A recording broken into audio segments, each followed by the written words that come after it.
Muito bem, meus irmãos e irmãs, estamos celebrando com vários títulos, vários nomes, uma data especial a Nossa Senhora.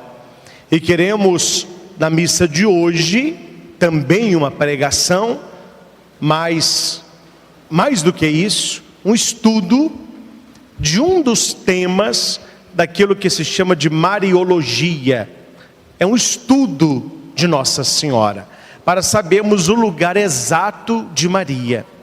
Você vai ouvir muita coisa, mas você não tem como guardar tudo isso na sua cabeça. Por isso é bom você depois assistir esta pregação, ou no DVD, ou no CD, ou no YouTube, com a sua Bíblia, para você ir marcando, grifando e fazendo aí a que eu chamo de costura bíblica. Porque um versículo fora do contexto, um texto fora do contexto, ele se torna pretexto para confundir os outros. Então muitas vezes as pessoas decoram um versículo ou outro solto, ficam vomitando o versículo como se fossem doutores em Sagrada Escritura, mas as pessoas não sabem fazer esta ligação dos versículos. A Bíblia, meus caros, para você entender o que um texto está dizendo, você precisa descobrir o fio de ouro, chamado fio áureo. É aquilo que vai conduzir todo o escrito. Porque uma cena fora do contexto, ela dá uma confusão danada. Fui almoçar tempos atrás aí na casa de um casal amigo, e no meio das fotos da família, uma foto do marido, não é? Do lado dele a esposa e uma menina, uma mocinha de biquíni pendurada no pescoço do rapaz, ela molhada, parece que estava no mar, né? Tinha areia, ele segurando ela sorrindo, e a mulher, a esposa dele na foto, olhando. Se fosse interpretar a foto, nós poderíamos pegar esta foto e interpretar de várias maneiras. Eu falei para você quem é o marido, quem é a esposa, mas ninguém aqui sabe quem é essa mocinha. Um poderia dizer, é uma piriguete, pulou no pescoço do cara. Um poderia dizer, olha, a filha dele, a gente não sabe. Poderia ser a irmã mais nova. Poderia ser a irmã da esposa, que era sobrinha, talvez afilhada dele de alguma coisa.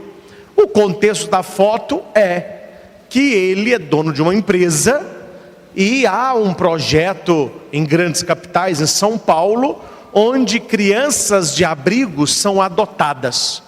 E o cara paga uma mensalidade por mês para que ela possa estudar, e ele garante que ela vai chegar até o 2º grau. Então ali tem alimentação na escola, talvez curso integral, e ela tem todo o material pago por esta pessoa, sem saber quem é. Só que uma amiga dele trabalha na secretaria e conhece quem era o doador para aquela menina. E eles, um dia de feriado na praia, ela conta para a menina que aquele homem com a esposa dele foi o grande benfeitor que a fez estudar da 5ª série ao 3º ano do 2º grau, com todas as despesas pagas. Aquela moça não aguentou de alegria, saiu correndo e pulou no pescoço do cara, agradecendo o que ele tinha feito para a vida dela. E a esposa feliz pensava, todo mundo queria ter um marido assim.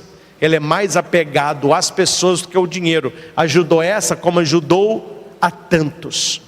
A foto, depois que eu conto, ela fica mais bonita de se ver. Você olha a foto, que homem espetacular, que homem generoso. Mas se você não conhece o contexto, a louca da sua mente vai ficar vagueando e interpretando a Deus dará. Os mais piedosos interpretarão de um jeito, mas pensarão de outro. Os que não têm papo na língua já falando o que está pensando mesmo.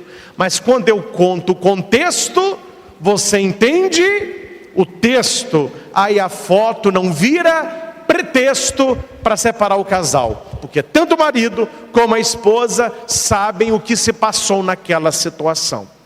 Meus irmãos, Bíblia é a mesma coisa. Bíblia não é fácil. Bíblia não é uma leitura superficial. É um livro escrito durante séculos por profetas, discípulos, apóstolos, claro, na inspiração do Espírito, mas que você precisa ler atrás das linhas o contexto da época, o que se pensava, por que usou aquela palavra e não essa. E os grandes estudiosos bíblicos jamais estudam a Bíblia na língua vernácula da tradução. Nós falamos português, então a nossa Bíblia ela é em português. Você compra uma Bíblia nos Estados Unidos, ela é em inglês. Você compra uma Bíblia na Itália, ela está escrita em italiano. Você compra uma Bíblia na Espanha, ela está escrita em... Aí se você pega uma Bíblia inglesa, uma inglesa em português, uma em português de Portugal, uma em francês e italiano, você verá que só nessas traduções já tem palavra que é diferente numa tradução e na outra. Porque a igreja daquele lugar faz uma tradução que seja compreensível ao leitor, sem precisar conhecer a origem da leitura. Mas quando você vai explicar um texto bíblico, quando você vai basear uma doutrina, quando você vai fazer uma explicação teológica, você não pode ler uma tradução. Você tem que ir no original. E a Bíblia foi escrita em grego, hebraico e aramaico. Então você tem que conhecer essas línguas para você interpretar a Bíblia. Porque se você pega só no português e sai interpretando, e nós vai interpretando, no final, um texto fora do contexto, ele é pretexto de confusão. E eu aproveitei que nós estaríamos numa missa mariana para esclarecer a dúvida de algumas pessoas que estão encucadas com talvez livros, filmes ou novelas que vêm ilustrar a vida de Jesus e que vão passando coisas que você não aprendeu que era assim e que você não acredita que é assim. Aí a sua mente tem uma confusão. Para quem que está mentindo? É o padre que está mentindo? É a Bíblia que está mentindo? É a novela que está mentindo? Aí a pessoa fica com uma mente toda. Aí vem os que não sabem, igual azeitona e boca de banguelo, perdidinho. Mas não é. Mas se fosse, que problema tinha? É para não ter discussão, porque eles não sabem. Então, como não sabem, é melhor não entrar nessa, porque como eu não sei, então não é. Mas se fosse, não tinha problema. Só que aqui tem uma questão, meus caros. A igreja e a teologia, a exegese e a hermenêutica católica, ela não lida com o fato antes dele acontecer. São todos a posteriori. Então o que a igreja tem não é o que podia ter acontecido, é o que aconteceu. Aí eles vêm com tal pergunta e o católico cai igual banana podre. Quem foi a mãe de Jesus? Aí a pessoa responde: Maria. Mas o que ela tinha de especial? Aí você vai dizer: ela era santa, Deus a escolheu. E se Maria tivesse dito não, Jesus não tinha vindo, não?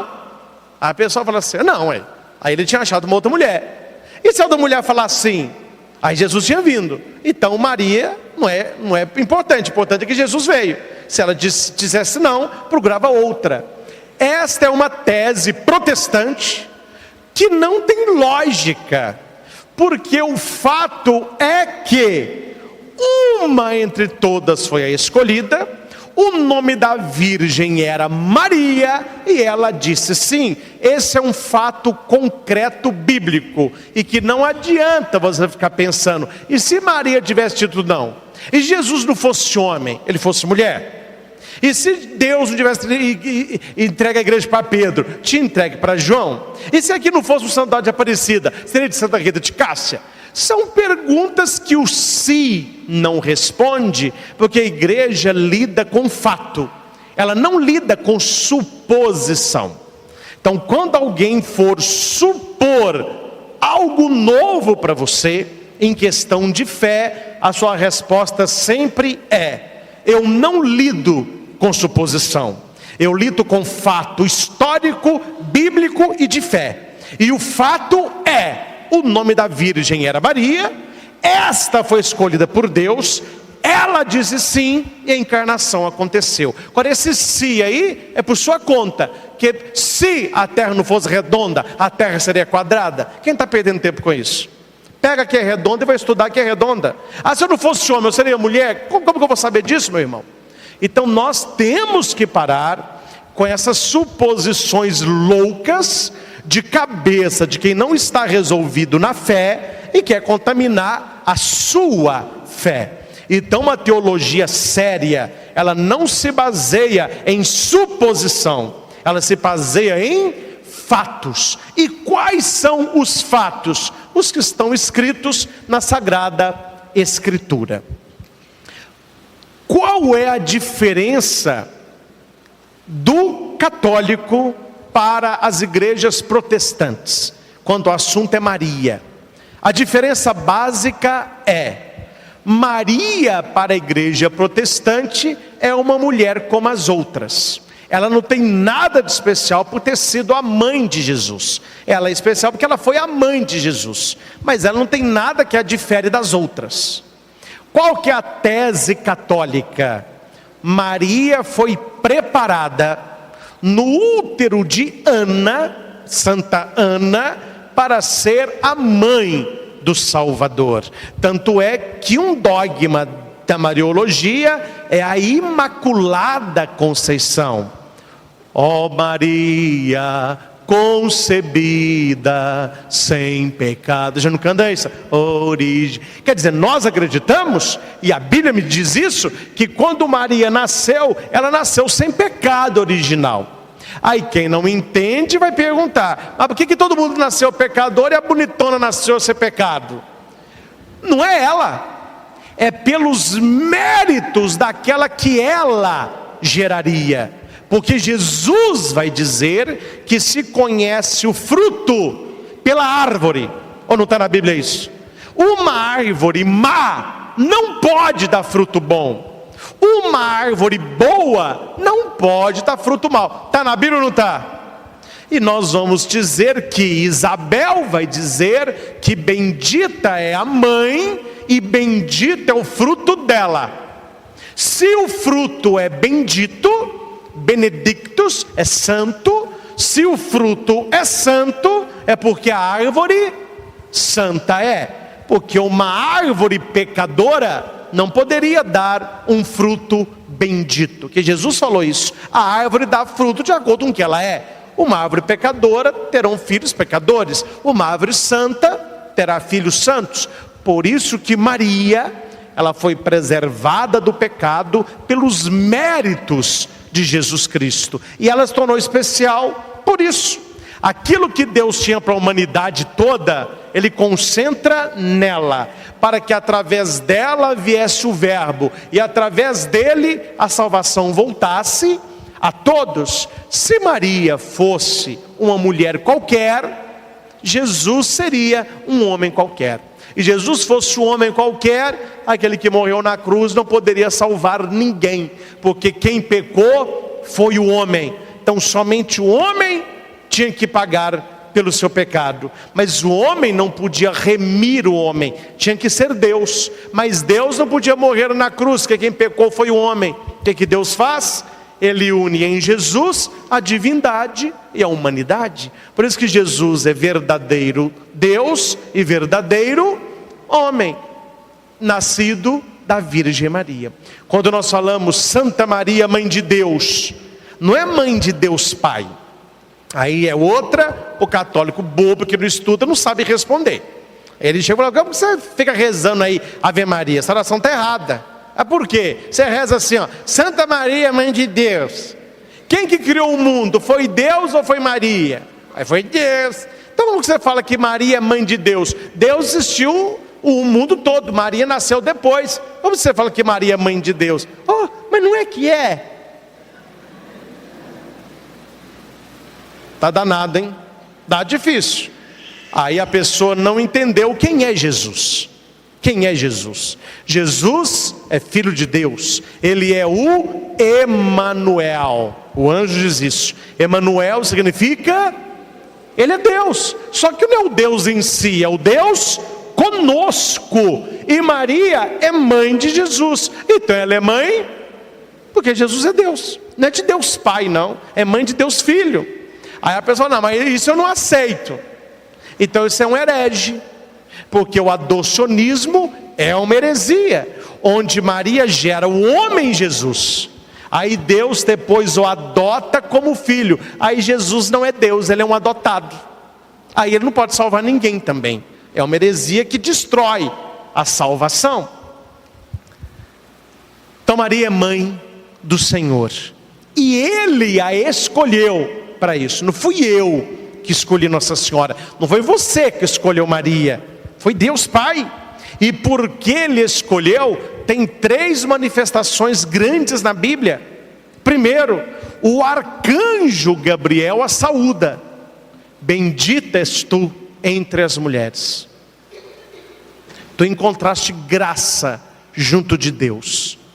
Isabel vai completar: de onde que me vem a honra que a mãe do meu Senhor, mãe do meu Senhor, Mater Dominus. Maria diz: eis aqui a serva do Senhor. Senhor aí é Deus, eis aqui a serva de Deus. Isabel vai dizer: de onde que a mãe do meu Deus vem me visitar? Está na Bíblia, Isabel disse. Só que a tradução: mãe do meu Senhor, Mater Dei, mãe de Deus. Quando não se conhece a língua bíblica, você vai fazendo o que você quer. Você põe, você tira, você leva, você derruba. Quando você vai ao original, o escrito é muito bem construído, é muito claro. Agora eu pergunto: se você conhece alguém que é melhor e conheça mais a Deus do que um arcanjo, siga esta pessoa e despreza o que o arcanjo fez. Porque o arcanjo a saúda, o arcanjo se inclina perante ela, e o arcanjo vai dizer: Deus te escolheu. Se um arcanjo descido do céu, da presença de Deus, saúda Maria, você não vem com essa tentando me convencer que Maria é uma mulher qualquer, a não ser que lá no seu quarto tem um arcanjo te saudando também. Note que a coisa é séria, não é um anjinho, é um Gabriel, e ele vem saudar a mulher. Quando Maria entra na casa de Isabel, o que a leitura diz? Isabel ficou repleta de quem? Olha aí, gente. Quem tem o Espírito Santo em plenitude, reconhece que Maria não é uma qualquer, é a mãe do meu Senhor. E Isabel, cheia do Espírito Santo, ela vai dizer: mas de onde que me vem a graça de que a mãe do meu Senhor me venha visitar? Ela estava cheia do Espírito Santo. Ela não fala: ah, prima. Não tem prima não, minha filha. Que prima? Agora não é mais a prima, agora é a mãe do Senhor. Maria reza o Magnífica. Se é para cumprir a Bíblia, e se é para ficar vomitando o versículo, vamos ler a Bíblia toda, e não o que me interessa. Porque no Magnífica, que está escrito na Bíblia, Maria diz: todas as gerações me chamarão de bem-aventurada. Bem-aventurada é bendita. Quanto é que você chama Maria de bendita? Quando você reza Ave Maria. Quem não reza Ave Maria não pode me dizer que está cumprindo a Bíblia toda, porque na Bíblia está escrita que todas as gerações a chamariam de bem-aventurada. E tem gente que é louco de amor por Jesus, mas não aceita a mãe dele. Ela não é bem-aventurada, ela não é bendita entre todas, sendo que na Bíblia está escrito: todas as gerações me chamarão. Como que você quer viver uma parte se você não vive a integralidade da palavra? Não é para citar a Bíblia? Eu também sei citar a Bíblia. Todas as gerações me chamarão de bendita. Bendita é santa. Santa Maria, bendita. Maria aparece grávida. José não quer. Mas também pudera, né? Não era dele. Ainda bem que ele não quis. Porque se quisesse, ia dar uma confusão. José, esse menino vai acabar que é seu mesmo. Ele não quer. O anjo vai até José e diz o quê? Vamos citar, será que chega para citar versículo? Vamos citar. Não temas em receber Maria, porque tudo que nela foi concebido é obra do Espírito Santo. Então esse versículo não é para José, esse versículo é para nós, é para quem segue Jesus. Ah não, padre, para mim não é. É você ler o Salmo 22, é para você. O Senhor é meu pastor, aí é para você. Tudo pós naquele que me fortalece, aí é para você. Esse você gosta. Mas quando a Bíblia diz: não temas receber Maria, que o que nela foi concebido é obra do Espírito, aí você não quer. Aí esse aí não é para você não. Esse eu vou tirar. Eu vou pegar só os que eu gosto. Esse o neném não quer. Gente, para falar de Maria, tem que me provar que é melhor do que São Gabriel, que é melhor do que a Isabel cheia do Espírito Santo, e que é melhor de José, que assumiu por ordem de Deus. Se você consegue provar que é melhor do que esses três, tem mais um de lambuja: João, o discípulo mais jovem. Filho, eis tua mãe. Mãe, eis o teu filho. O que a leitura diz?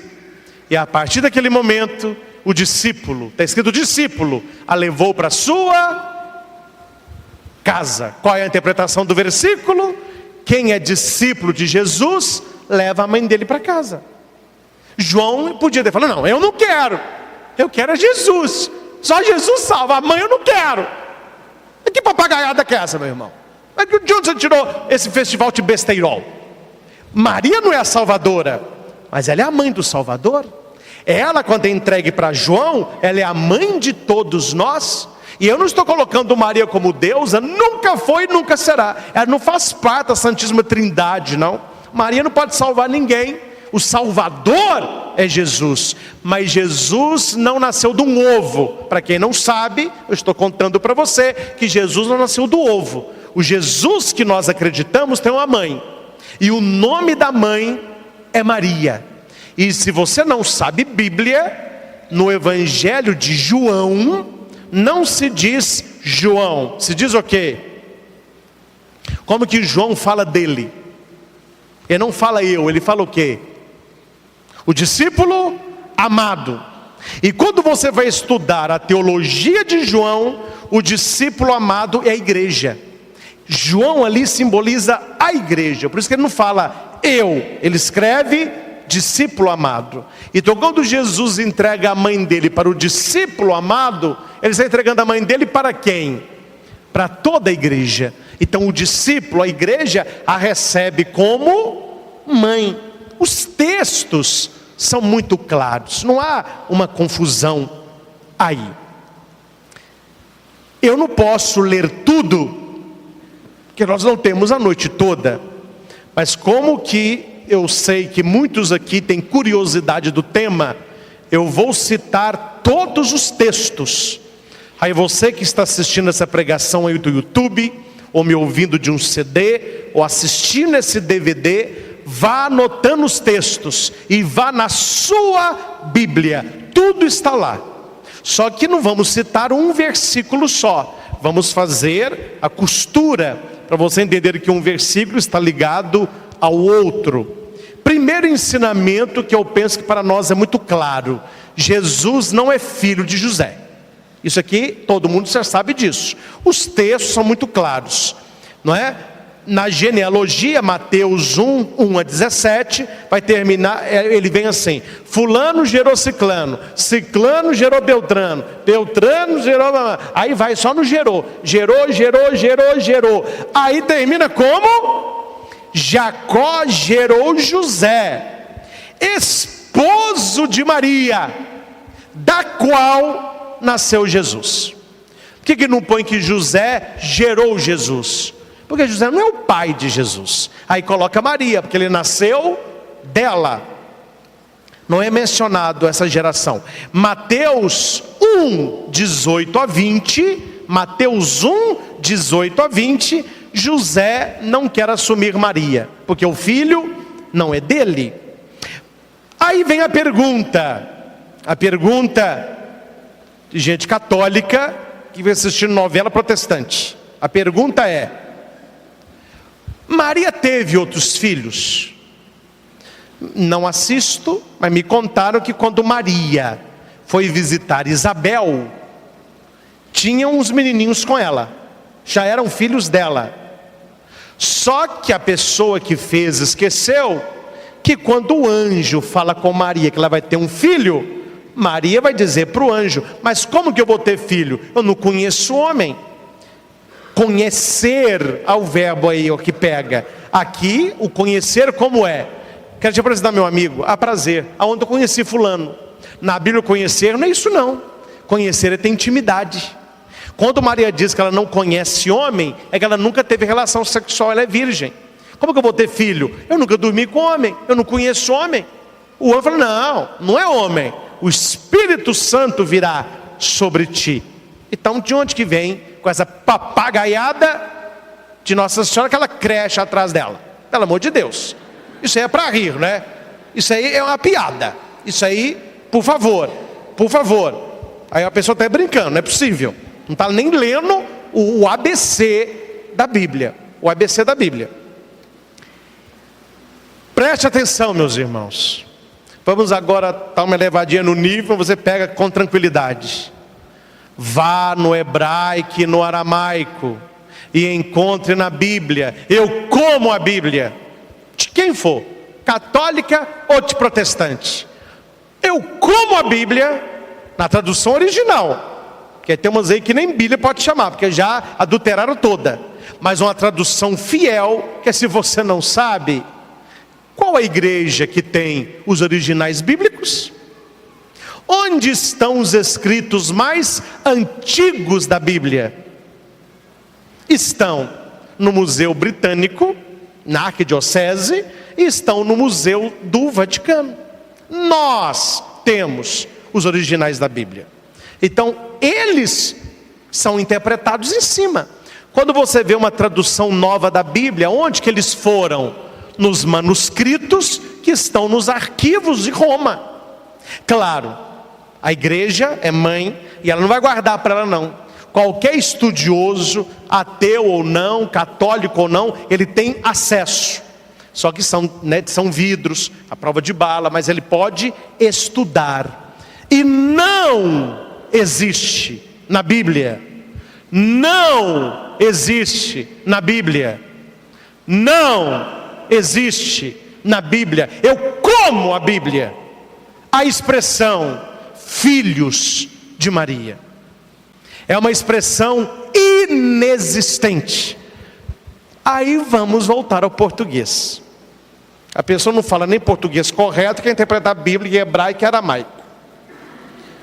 Não me venha tentar fazer eu engolir que irmãos de Jesus são filhos de Maria. Porque para o português, o meu irmão ou é filho da minha mãe ou é filho do meu pai, correto? Mas no hebraico e no aramaico, não é não, bebê. Então você não pode ler a Bíblia em português e sair vomitando o versículo, não. Você tem que ir na fonte, tem que ir no original. E no hebraico e no aramaico, quando é filho de, não se refere irmão de. Isso em português. No aramaico, nada mais especial do que a descendência. O Deus de Isaac é sempre descendência. Abraão, descendência. Quando se refere à descendência, é muito melhor citar o meu pai e minha mãe do que citar o meu irmão. Porque eu com o meu irmão, nós temos pé de igualdade. Raciocina, gente. Eu sou descendente do meu irmão? Não. Eu sou descendente de quem? Dos meus pais. Então, quando eu quero falar de descendência, é filho de. Quando eu quero falar de parentela, porque no hebraico e no aramaico não existe a palavra primo. E aqui para nós, você não sabe, então caia, porque eu estudo. A palavra irmão, no hebraico e no aramaico, tem 17 significados. Não é só primo, não. 17 significados. Aí eles leem irmão de Jesus, querem, porque querem socar essa filharada no útero de Maria. Porque está escrito irmão. Mas eu cito, e no meu escrito eu tenho, estou preparando um livrinho muito bom, vai sair ano que vem, se Deus quiser. Eu tenho 72 versículos do Antigo Testamento, que é como posso citar o Antigo, eu também conheço, onde a expressão é irmão de, irmã de, irmãos de, você é meu irmão, e eu vou provar que não é irmão. Não é irmão. Outros versículos vão dizer que não é irmão. Então por que é que usou irmão? Não, mas aí tem que interpretar. Então peraí, ó bonitão. No Antigo Testamento o irmão não é irmão, mas quando escreve irmão de Jesus é porque é filho de Maria. Aí não tem que interpretar, porque é. Lá interpreta, aqui não. Por quê? Por que que no Antigo Testamento se interpreta a linhagem genealógica das 7 tribos de Israel? E no Novo Testamento não se interpreta. Aí porque está escrito irmão, é irmão mesmo. Sendo que em hebraico e aramaico não existe algumas palavras, entre elas a que eu vou citar, que é primo. Cuidado, hein? Estudo não faz mal a ninguém. Pesquisa não faz mal a ninguém. Em nenhuma passagem, ninguém é chamado filho de Maria. Só um é chamado filho de Maria. Quem é? Leia os 4 evangelhos e me mostra uma expressão que fale que alguém é filho de Maria. Não existe. Porque a descendência era respeitada. Então a minha alegria não é ser irmão de, é ser filho de. Jesus, filho de Maria. Por que não se fala que alguém é filho de Maria? Outra expressão, Maria não é chamada de mãe de ninguém, a não ser de Jesus. Maria, mãe de Jesus, pega o menino e sua mãe. Não há expressão bíblica onde se diz que Maria é mãe de mais alguém. Aí a pessoa vai citar o irmão. Então tá bom. Então vamos lá no irmão, para eu te mostrar quem são, versículo por versículo, esses irmãos. Muito simples. Só que o povo não lê Bíblia, né? O povo não conhece. Aí ele escuta alguma coisa. Ai meu Deus, gente. Vamos lá. Deixa eu achar aqui. Eu escrevi tanta coisa, não vai dar tempo de tudo. A gente vai falando devagarinho. Aqui está. O versículo principal é Marcos 6:3. Este é o versículo que toda pessoa que não é católica e não é muito fã de Nossa Senhora sabe de cor, porque o católico não sabe de cor. Então ele vai abrir a Bíblia, ele vai dizer, pega a sua Bíblia, aí você vai levar a sua Bíblia, e ele vai ler em Marcos. Tem vários, são 7 citações dos irmãos, mas a mais detalhada com nome é Marcos 6:3. Está escrito assim: não é este o carpinteiro, o filho de Maria, irmão de Tiago, José, Judas e Simão? As suas irmãs não moram aqui conosco? Só aqui eu já contei 8. Então eles citam este versículo. Aí você lê e fala assim, aqui, ó. Aí a pessoa fala aqui, ó, tá escrito, filho de Maria, irmão de papapá. Se ele tinha irmão, é porque Maria não é virgem nada. Eu não sei você, mas eu, como um bom padre e bom católico e cristão e estudioso, eu acredito em algumas aparições de Nossa Senhora. Não todas, mas aquelas bem estudadas e que foram pela igreja atestadas, eu creio. Eu sou devotíssimo de Nossa Senhora de Fátima, porque não tem como ali não ter acontecido algo natural. Já fui a Fátima 5 vezes, fico hospedado em Fátima, celebro em Fátima e converso com pessoas que estão ali. Numa das aparições, Maria vai dizer: eu sou a Virgem Maria. Eles querem dizer, não, nem você sabe quem você não é virgem. Esse pessoal devia ir lá bater boca com a santa. Ela está falando, eu sou a Virgem Maria. Não, mas não é. Ah, mas não é mesmo? Nunca foi, filho. Essa aparição sua, tem alguma coisa errada aí. Na Bíblia está escrito aqui, ó, eu vou te citar para você, Marcos 6,3, filho de Maria, irmão de Tiago e José. Aí eu fiquei curioso, como que algumas aparições, como Guadalupe, o pessoal tem pânico de Guadalupe, que é Guadalupe, a ciência se curvou. Então não precisa ter fé para acreditar em Guadalupe. Guadalupe é um milagre cientificamente inexplicável. Se quiser, eu preparo uma boa pregação de Guadalupe. Não tem o que falar. A tecnologia que nós temos hoje não consegue fazer nos olhos da Virgem de Guadalupe o que ela viu como se fosse uma foto quando o Juan Diego soltou o manto.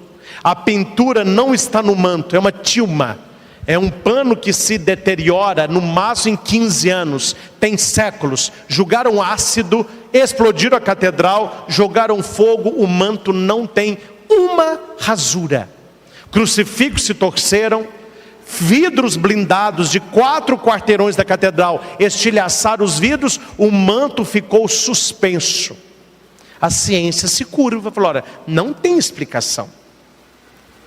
Para eles se diz, não tem explicação. Para nós, qual é o nome? Milagre. Isso é um milagre. Padre Quevedo, não concordo com tudo que diz, mas é um estudioso e tem que ser respeitado.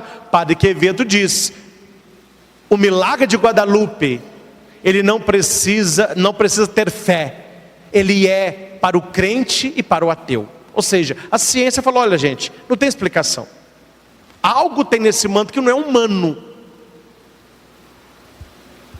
E ela, Nossa Senhora de Guadalupe, disse para Juan Diego, eu sou a Virgem Santa, Mãe de Deus encarnado. Eu sou a Virgem Santa, Mãe de Deus encarnado. Quer dizer, Mãe de Jesus. Mas por que ela falou tão difícil assim? Porque o bispo não acreditaria no índio se ele não falasse alguma coisa que só o bispo soubesse. Porque naquela época os estudiosos eram os padres e bispos. O povo não sabia o que é Mãe de Deus encarnado. Um índio que nem cristão nunca ouviu falar de Maria, vê essa mulher, ela falou, fala com o bispo, que eu quero uma catedral aqui. Aí o bispo mandou perguntar, quem é? Quem é? Ele também não sabe quem é. Fale com o bispo. Eu sou a Virgem Santa, eu sou a Virgem Santa, Mãe de Deus encarnado. Quando o índio fala isso para o bispo, e ele abre o manto, tem relatos que todo mundo na sala caiu de joelho. Falou, ele está vendo Nossa Senhora? Porque ele não sabe quem é. Ele é um índio, nunca foi catequizado, mora no meio do mato. Onde que ele sabe que uma mulher é Mãe de Deus encarnado? Aí depois vieram os milagres. Ela mesma disse em várias aparições que ela é virgem. Aí o pessoal quer cismar que não é, mas vamos lá. Então vamos procurar aonde está provas, primeiro históricas, e depois eu venho nas bíblicas, que o pessoal gosta das bíblicas, mas a histórica são ótimas também. 3 provas bíblicas de que Maria não teve mais filhos. Primeira, quando o menino Jesus se perde no templo, e Maria e José voltam para buscá-lo, não há relato algum de que havia nem filho nem irmãos, porque a família toda deveria subir para Jerusalém. E aqui vai dizer que estava Maria e José. Ele chega e fala com Jesus: por que fizeste isso conosco? Jesus volta com eles, e a Bíblia vai dizer, eles voltaram para Galileia, e Jesus era-lhes obediente em tudo. Como que uma família toda que vai para essa festa, não se tem relato de irmãos? Estranho, deveria pelo menos mencionar. Oh, mas isso não prova, então vamos a outro, bodas de Caná. Então a família era fã só de Maria, era inimiga do resto da família, porque convidou quem? Convidou Maria, Jesus e os discípulos. Não se fala aqui de família. Olha, padre São José já tinha morrido. José, ninguém sabe a data certa, mas ele faleceu depois da perda do menino Jesus no templo e antes do batismo de Jesus. Nesse espaço aí de mais ou menos 20, 17 anos, José faleceu. E na história vai dizer que Maria ficou só com Jesus. Então Maria foi morar aonde?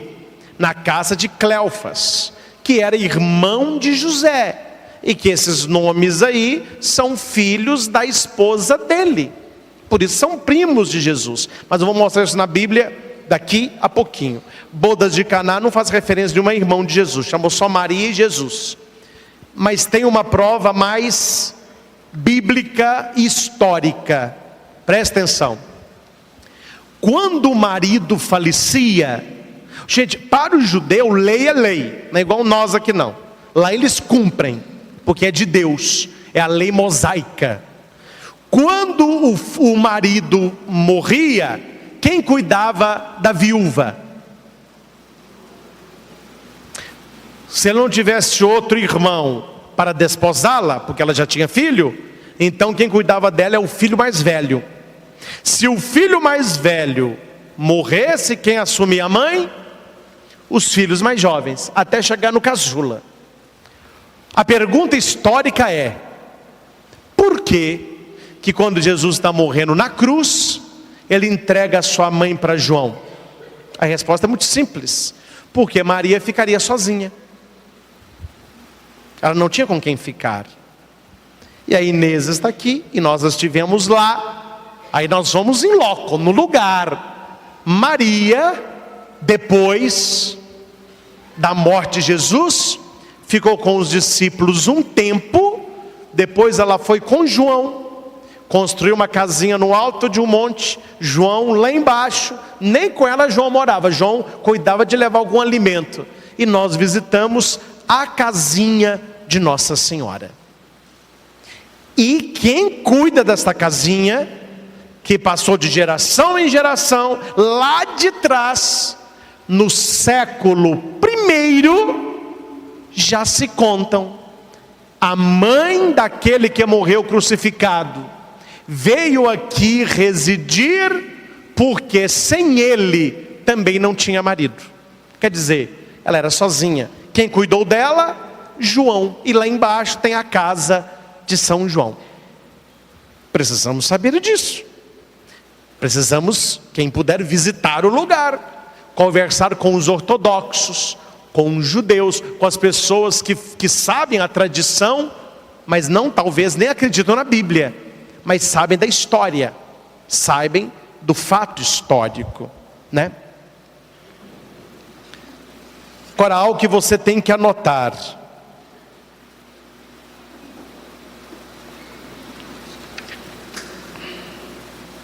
Aqui, quem são os irmãos de Jesus? Olha, Bíblia na mão, caneta, papel, vá procurar lá. O versículo é, repita comigo: não é este o carpinteiro? O filho de Maria, irmão de Tiago, José, Judas e Simão? Agora, você vai na expressão grega huios Maria, que foi assim que Marcos escreveu. O Evangelho de Marcos predomina o grego. E quando ele vai escrever este texto, quando fala o filho de Maria, Marcos escreve huios Maria. O que é huios? É como se a Bíblia falasse: esse não é o carpinteiro, o único filho de Maria, irmão de fulano, fulano e fulano? Para nós dá um nó na cabeça falar que ele tem irmão, mas é o único filho. É porque para o judeu irmão não é igual nós de sangue. Então essa expressão huios Maria, o filho de Maria, não está falando um dos filhos de Maria. Esse não é o carpinteiro. O filho dela não é um dos filhos dela, é o. Quando se fala o é porque eu sei quem é. Vamos exercitar o português? Nós estamos aqui na missa. Ó, gente, chama para mim aí, um padre chegou. Um padre, qual que é a pergunta? Qual? No início da missa eu digo assim: olha, Padre Marcelo viria celebrar conosco, mas pelo jeito não deu para ele vir. Vamos iniciar a missa. Olha, gente, o padre chegou. Qual? Qual a diferença de um e o? Um é porque tem vários. O eu sei quem é um. Quando escreve huios Maria, do grego, é o único. Huios, o único. Então, do grego, não tem essa discussão que nós estamos aqui, que é muitas vezes desnecessária.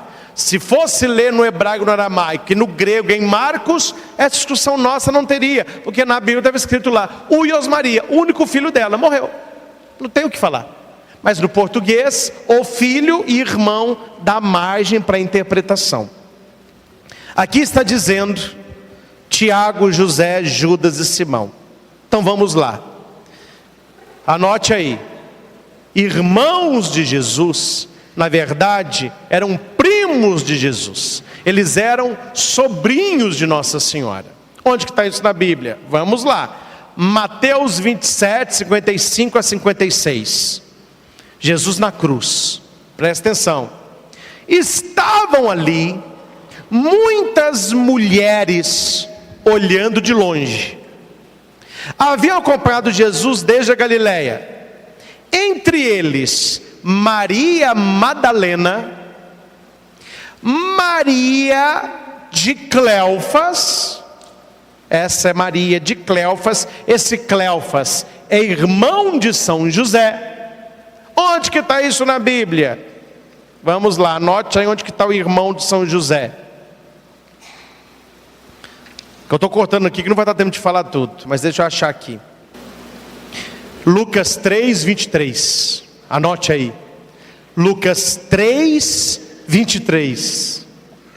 São os filhos de Eli, José e Clopas, que é o Alfeu. Lucas 3, 23. Esta Maria de Cleofas é a que casou com o irmão de José. Esse Cleofas, em Lucas 3, 23, é o irmão de José. José é o pai adotivo de Jesus. Cleofas é o irmão dele. Eles são filhos de Eli. Está Lucas 3, 23. Aí você vai entender isso lá. Voltando aqui. Maria, esposa de Cleofas,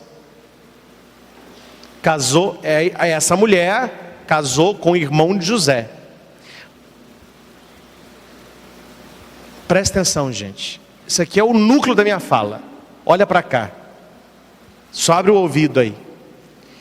Marcos 6, 3 diz assim: não é esse o carpinteiro, ou filho de Maria, irmão de Tiago, José, Judas, etc. Olha o que diz Mateus 27. Quem é essa Maria de Cleofas? Está escrito: Maria de Cleofas, mãe de Tiago e José, a mãe dos filhos de Zebedeu. Só aqui eu já pego Tiago e José, que está falando em Marcos 6, que é irmão de Jesus. Aqui fala quem é a mãe deles. É a Maria de Cleofas, que Cleofas é irmão de José, eles são primos de Jesus. Por que citam Marcos 6:3 e não citam Mateus 27:55? Por que só vai citar um versículo fora do contexto? Por que não citam que no outro versículo está falando que eles são filhos? Aí aqui não é irmão, aqui é filho. Então filho é descendente, mãe é linha direta. Só fala na Bíblia mãe de Jesus, Maria. Aqui está falando que Tiago e José, a mãe deles é a mãe dos filhos de Zebedeu, que é Maria. Essa mulher casou com o irmão de José. João 19:25 vai dizer: perto da cruz permanecia de pé sua mãe, a irmã de sua mãe, Maria, mulher de Cleofas. Irmã de sua mãe. A mulher de Cleofas não é irmã de Nossa Senhora. Ela é esposa de Cleofas, que é irmão de José. Por que chama Maria de irmã? Porque no hebraico e aramaico, a parentada próxima, todo mundo é irmão. Não tinha essa nossa. Ah, é genro, é fulano, primo, irmã. Então 2 versículos, um já tira o irmão, porque a mulher, essa Maria de Cleofas, nunca foi irmã de Nossa Senhora. Mas essa Maria de Cleofas, ela é casada com Cleofas, o Alfeu, que é irmão de São José. Então aí, quem são então? Esse Tiago, José e os outros todos, são filhos do irmão de São José, de Cleopas, ou Cleofas, ou Alfeu. A Bíblia tem nomes diversos, conforme tem vários textos aí, várias mudanças de nome. Aqui ó, depois você leia, não vai dar tempo de eu falar tudo aqui não.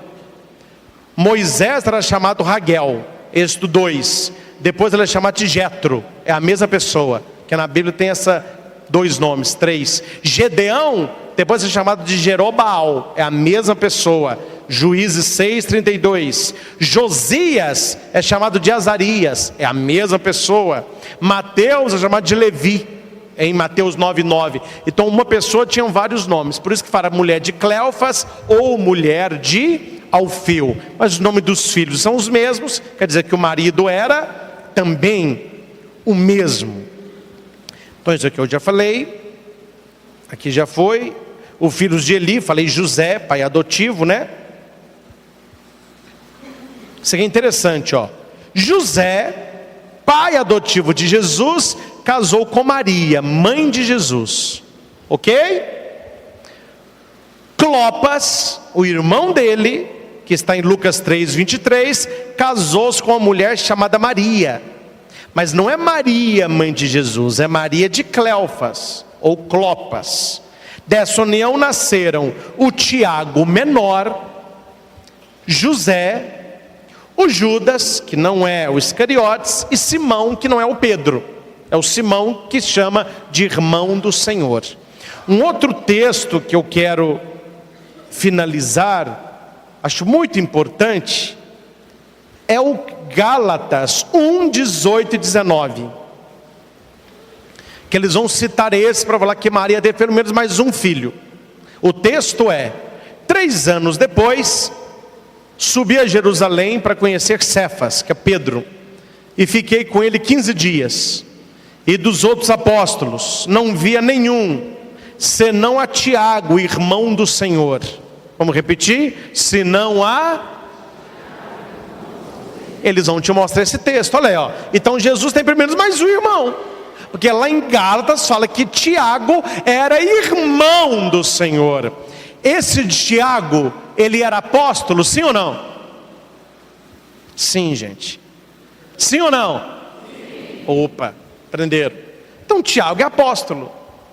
Então o que eu fiz? Eu fui na lista dos apóstolos. Aí a lista diz assim: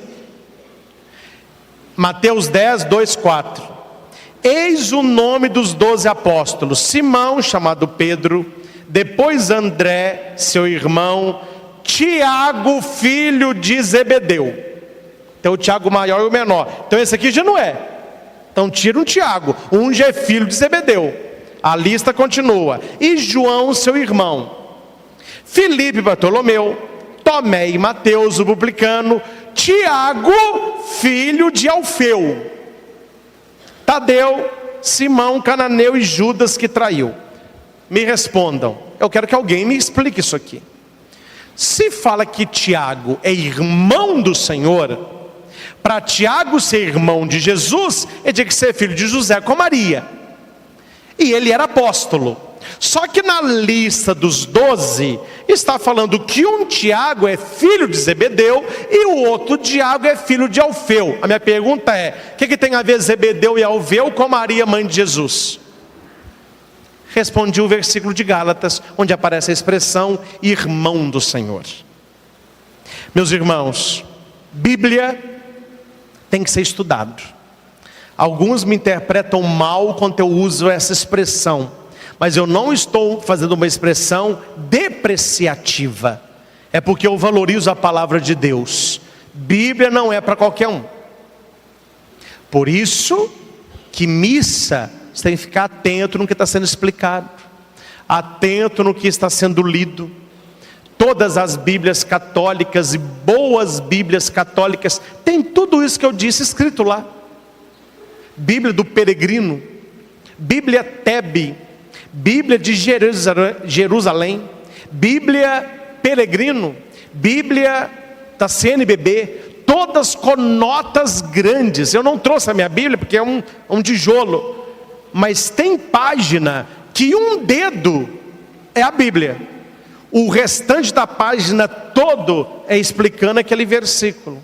E não é o tal do eu acho, não, porque achar, você pode achar o que você quiser, é um direito seu e nós respeitamos. Agora, para convencer os outros e para afirmar a fé dos outros, aí você tem que ter um mínimo de conhecimento de grego, hebraico, aramaico, contexto da Palestina naquela época e os textos como foram escritos e por que foram escritos.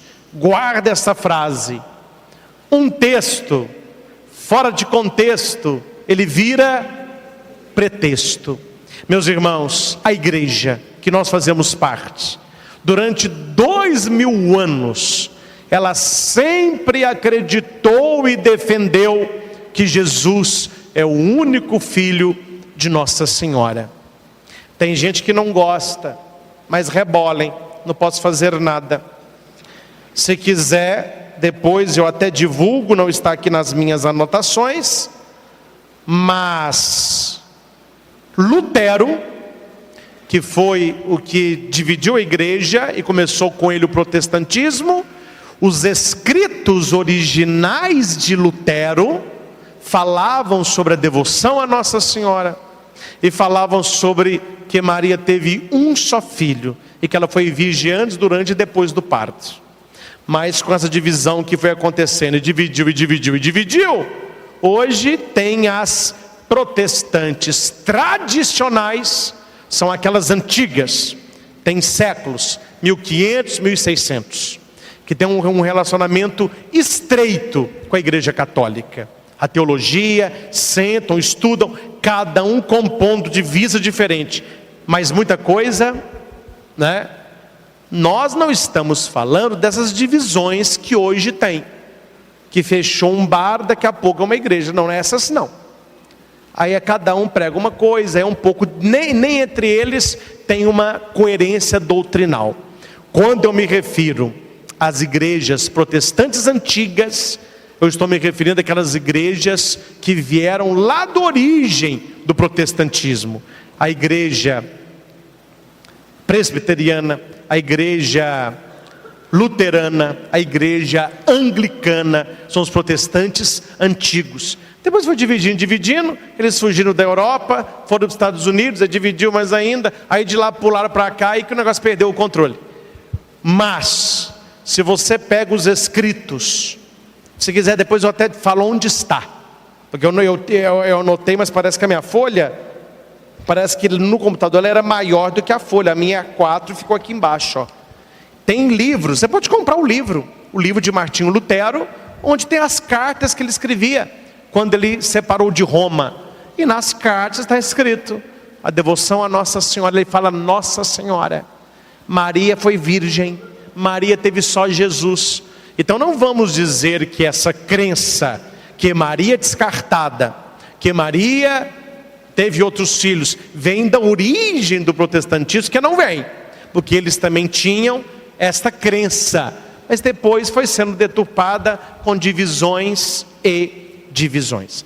O importante, meus irmãos, que eu fiz questão de tirar essa noite para esse estudo, que não é próprio de uma missa da família, porque isso aqui é como se fosse uma aula de teologia. Se tivesse uma sala, foi uma aula. Só que vocês não têm caderno, não têm a Bíblia para ir fazendo os textos, né?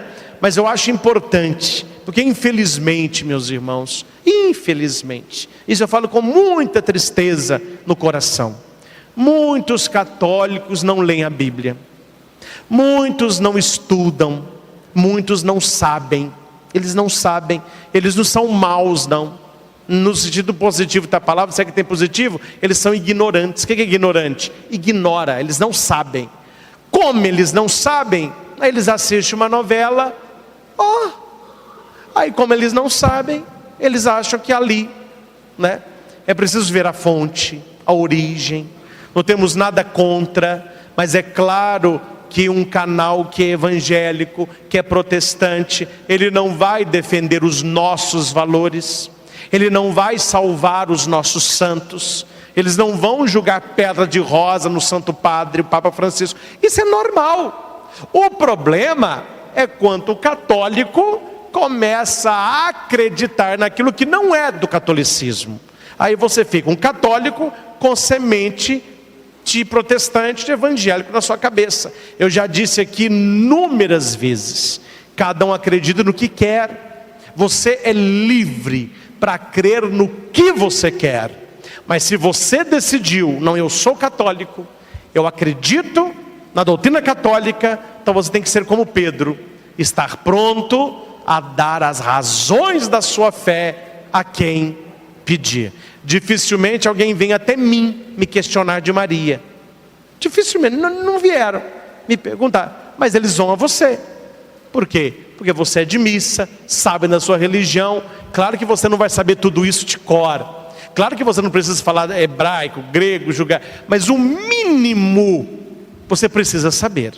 Para saber não discutir e não provar você está certo ou estou errado, mas mostrar por que você crê naquilo que você crê.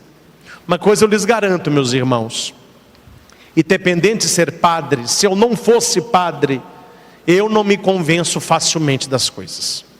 Eu sou estudioso, até hoje eu sou estudioso, leio e aprofundo. Quando eu pego uma coisa, eu pego para valer. Peguei agora, a Inês me acompanha muito, Master Coach, estou aprofundando em neurociência, neuroplasticidade, cérebro, mente, porque eu gosto, e eu estudo. Então quando eu fui para estudar, para ser padre, eu estudei, e eu procurei razões a mais, porque eles me passavam, eu lia, mas eu ia na biblioteca procurar mais. Então você não pense que a igreja é moleque para ficar durante 2000 anos ensinando uma coisa que ela não tem certeza da sua verdade. A igreja tem certeza, e eu te dou a minha palavra, eu tenho certeza do que aqui eu expliquei para você, absoluta. A igreja cometeu erros históricos, mas ela nunca errou na sua doutrina. O depósito da fé que Pedro recebeu como primeiro papa, a igreja o guarda até hoje, as 7 chaves, e nós temos as razões da nossa fé. Procure aprofundar mais neste tema, procure leituras profundas de teólogos cristãos católicos. Raniero Cantalamessa, o padre que deu aula de Mariologia quando era seminarista, Afonso Murad.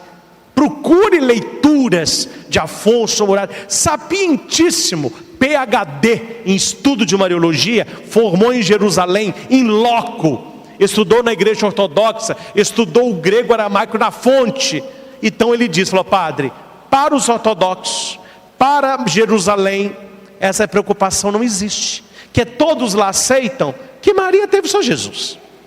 Lá ninguém briga por isso. Essa briga, ela vem nas igrejas protestantes, muito da América Latina, de África, pessoas que ouviram, mas não estão envolvidas na origem. Então procure estudar. Eu dei aqui algumas dicas de leitura, mostrei alguns textos, mas se você conseguir pegar esmiuçadamente essas leituras, você irá crescer muito na sua fé. E eu faço uma proposta, espero que Deus toque o coração de alguém aqui. Se alguém tiver mais condições e quiser, não precisa nem me passar dinheiro. Eu resumo tudo isso que eu falei em 4 páginas de A3, faço uma montagem bonita para gráfica, para que todos vocês tenham em mãos o estudo da virgindade de Maria com os textos. Aí eu posso colocar o grego, eu posso colocar o hebraico, tem aquelas fontes que eu tenho nos meus livros de estudo. Aí você pode, você mesmo, porque você fica lá escutando o padre sabe o que fala? Então eu vou pôr o material, porque tem um material, e tem um material escrito, né? Agora, meu irmão, se você acredita no que andam falando por aí, você está na turma que acredita em gnomo, acredita em doente, acredita em ET. Você pode acreditar no que você quer. Nós católicos acreditamos nisto. Esta é a nossa fé. E eu termino só com um questionamento para os inteligentes. Quem sabe usar isso aqui? Quando é que você escutou um discurso do Papa, Bispo ou Padre falando do que eles creem lá não é? Nunca escutou e nunca escutará. E a minha pergunta é: por que que o que estão lá se condói tanto com o que a gente crê cá? Por que que a nossa fé em Nossa Senhora, a nossa fé que ela foi virgem, que ela teve só Jesus, por que que isso incomoda quem não crê? É isso que eu não entendo. É isso que eu gostaria que alguém me explicasse. Porque eles podem crer no que creem, não me interessa o que eles acreditam. Estou falando neles, qualquer outra crença. Eles têm a crença deles. Eu estudo a minha, mas nós não vemos essa contrapartida. O cavalo de muitas igrejas é a nossa devoção aos santos, é que a Eucaristia não é Eucaristia, é que o padre não perdoa pecado, é que o Papa não é sucessor de Pedro. Por que estão preocupados tanto com aquilo que nós vivemos e acreditamos? É isso que eu gostaria que, se você souber a resposta, que você me falasse. Nós não estamos tão preocupados com o que quem está fora da igreja acredita. Nós estamos preocupados em formar bem os que estão aqui, porque esta é a nossa fé.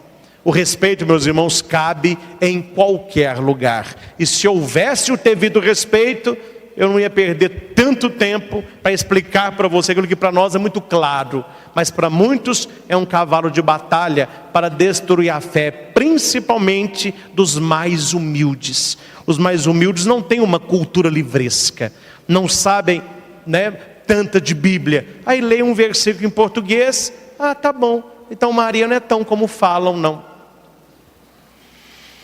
Vamos rezar para que os de lá nos respeitem, e rezar para que os que estão aqui procurem aprofundar as raízes da sua fé, para que nós não tenhamos tanta gente que nunca foi católico de verdade, dizendo de peito cheio: eu já fui católico. As pessoas dizem que a igreja está perdendo fiéis. A igreja nunca perdeu fiéis. Os fiéis estão bem fiéis aqui. A igreja perdeu os infiéis. São aqueles que nunca tiveram uma fé enraizadamente católica. E por causa de um vento de doutrina, ou por serem abraçados, beijados, carregados no colo, né, uma carência, abandonaram a nossa fé. Que você seja um defensor da sua igreja, o defensor da sua doutrina. O que depender de mim, estou pronto a estudar e a passar para vocês muita coisa. Eu penso que não seria o local apropriado uma missa. Seria muito bom aquilo que eu sempre tive na cabeça, de fazer uma semana de estudo teológico. Quem sabe no ano que vem a gente não faça uma semana de estudo teológico, das 7 às 10 da noite, segunda a sexta, não é? Para a gente aprofundar em temas que nós acreditamos. Se não acreditam, o problema é que não acreditam, esse é o problema deles. Nós acreditamos, e a igreja tem razões para crer no que crê. E finalizo só com uma afinetadinha, que isso eu não podia deixar de dar. A primeira igreja protestante surgiu com Lutero, em 1532. Os 16 séculos anteriores, a igreja sempre acreditou no que ela acredita até hoje. A minha pergunta é: como que alguém vai meter um pé em 16 séculos de história, de pregação e de formação doutrinal, por alguém que descobriu a roda há poucos séculos atrás? E só para você dormir com essa, leia. Quem foi que fez a Bíblia? Quem foi que definiu quais livros estariam ou não na Bíblia? Quem foi que guardou a Bíblia durante 16 séculos para que agora a usem contra nós? Leia na história, não precisa ser católico para ler não. Leia na história quais foram os monges que noite e dia em monastérios europeus iam acompanhando a Bíblia manuscrito. Leiam qual foi a igreja que durante 16 séculos guardou a Bíblia para que hoje estivesse na mão de tantos. Cuidado, meus irmãos, para não trocarmos alhos por bugalhos. Se alguém pode arrotar superioridade, somos nós. Se alguém pode clamar sobre a autoridade da igreja, a única fundada pelo mestre, somos nós. O que nós raramente fazemos. O Papa é muito doce, ele pede diálogo, ele pede respeito, ele pede que nos sentemos com aquilo que nos une, não o que nos separa. Mas eu penso que se o respeito exige daqui para os de lá, eu penso que deveria existir também dos de lá para também conosco. Uma vez católicos, sempre católicos, para a honra e glória do nome do Senhor Jesus. Louvado seja nosso Senhor Jesus Cristo, para sempre seja. Louvado seja o nome de Maria Santíssima, para sempre seja louvado. Em nome do Pai, do Filho e do Espírito Santo. E fala para quem está do seu lado: quem não é católico praticante é um futuro protestante.